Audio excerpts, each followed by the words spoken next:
It's time for a new version of Jeopardy with episodes airing weekly on Amazon Prime. Let's talk about Pop Culture Jeopardy.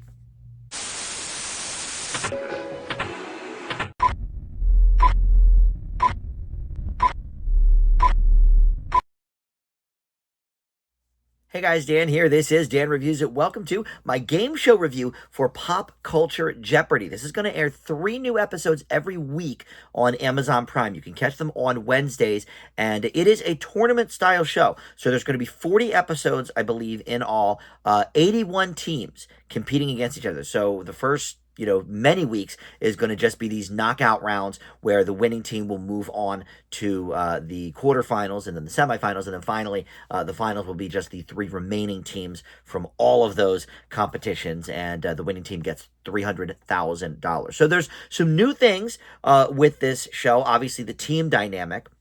But there's some old things as well, including the announcer, Johnny Gilbert. He is back doing what he does best. And then the board itself is the same, and the gameplay is fairly similar. But there's a few tweaks, including a new host.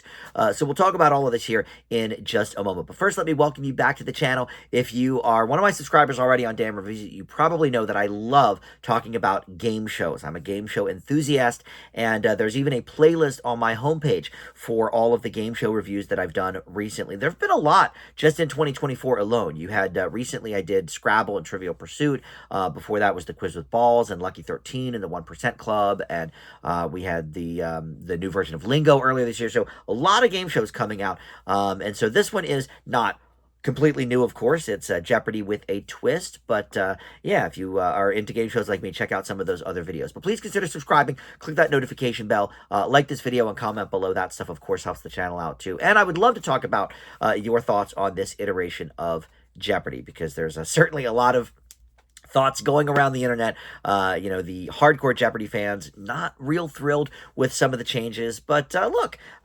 sometimes we get used to seeing a show one way, and when we add anything to that mix, it sort of throws people off. So I don't know. I think some of the changes are okay. Others, maybe I'm not such a fan of either. So, all right, let's get into it. So I already mentioned that it is a team format and a tournament structure. Colin Jost is the new host of this iteration from Weekend Update on Saturday Night Live. So Colin Host, you might call him, in this version. But he is doing a pretty good job with the hosting duties. I think he is a fairly natural host with this game, but I will say that I think he gets a little too jokey at times, and the self-deprecating stuff. Like, there was one of the episodes had a rap category, and so he was like struggling through that and joking about his whiteness. Like, we got that. That's part of your Weekend Update persona on SNL. It's fine. I guess it's what we've come to expect from him. But then there was a Hamilton clue in the same game for a musical category, and so he had to rap again, and he was like, "Oh, I thought I was safe, doing musicals." So just leave the jokes maybe aside a little bit. Of course, you want to be congenial. Ken Jennings, and before him, of course, Alex Trebek. Always did have a lighthearted sense of humor too, but it never really distracts from the game when Ken Jennings does it, I don't think, anyway, for the most part. So, look, Colin, hopefully, I think will fall into place with that. He does seem like a natural host, reading the clues and all of that kind of stuff. And look, this is a little bit of a lighthearted version of Jeopardy. There's not such hardcore questions about, mythology and stuff. And even in the first episode, it kind of talks about how on the real Jeopardy, a lot of people sort of go against, the music categories and movie categories and stuff, because they're more well-read in other subjects like, mythology and world events and stuff like that. And here, your knowledge of things like reality TV and Broadway musicals gets you a bit further. So the gameplay itself is fairly similar, because you have the board. And it's not dollar amounts. They're going by points, because the only dollar amount, I guess, that will be given out is at the very end for the $300,000 prize. They might give some kind of prize for second and third. I don't know. But I think if you're out of this competition, you get nothing. Whereas on the real show, you at least get a couple $1,000s for participating. So the questions are all points instead of dollar amounts. But the format is the same. The number of categories is the same. And the amounts, I think, are the same on the board, even though it's points versus the money. But there is one twist with the gameplay, and that is the triple play, which I think is terrible. Because what happens is it's a question that requires three answers. So, for example, one of them was, these country females, I forget exactly how it was phrased, but, these country females, sang on the Duets and Duets 2 albums, and the answer was, Dolly Parton, Emmylou Harris, and Linda Ronstadt. But one person can't answer all three. If your team buzzes in, you have to go well, I don't know if you have to go in order, but one person answers one, the next, whoever else knows it, says the next one or whatever. I don't think you have to go in order. But if you get even one of them wrong, another team gets the chance to steal and they get all of the points, whereas you lose all of the points. So you really have to trust that your team knows this subject matter. And in the 3 episodes that were up the first week on Amazon, I don't believe anybody got the triple play right all in one team. So every time they ended up losing money. I think it's either let one person answer all 3 things, or somehow split the money. Okay, if it's 200 points, this team got 1 and this team got the other 2, then split them that way, or something like that. Otherwise, it just doesn't really play very well. So that sticks out like a sore thumb to me. I don't like the triple play. And I guess at first they had done a version of it in practice runs where the team that found it was the only team that could answer, much like the daily doubles. But no, with this one, it's, whoever finds it doesn't matter. It's all up for grabs. But it doesn't play very well. So I didn't love that. And I also don't really love the team dynamic. VH1 did a similar show that I actually auditioned for.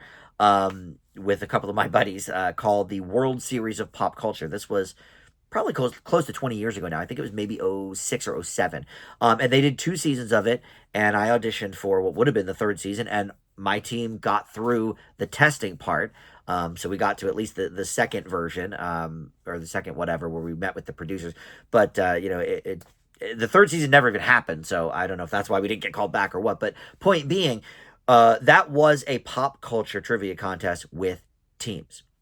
I don't know why they didn't just do individuals here, because as an individual myself, I knew probably about 65 to 70% of the answers.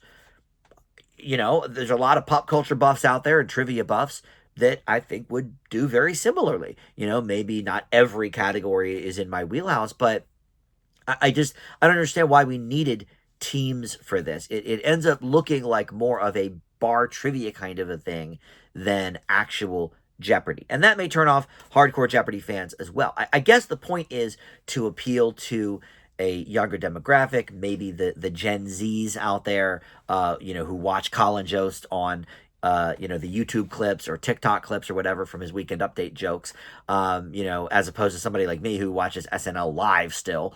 And I watch the clips on YouTube too afterwards for the things I like. But most people probably know Colin Jost at this point in a younger demographic from clips on TikTok and YouTube, as opposed to, being on the actual TV. So I guess this is maybe an attempt to bring Jeopardy to a younger audience, but I think the changes make the gameplay worse, to be completely honest. I don't understand why they needed teams, and the triple plays is just terrible. But Colin Jost, decent enough host. I think he will, meld into the role a little bit more as we go along. We'll see through 40 episodes. But I like the questions. I mean, it's certainly fun to play. And for me, who gets a bit lost with some of the more academic categories on the real show, this is a real nice watch, where I can actually feel like I know some things. It's a lot like when they did Rock and Roll Jeopardy back in the early 2000s, or maybe that was even late 90s, but Jeff Probst was the host of that.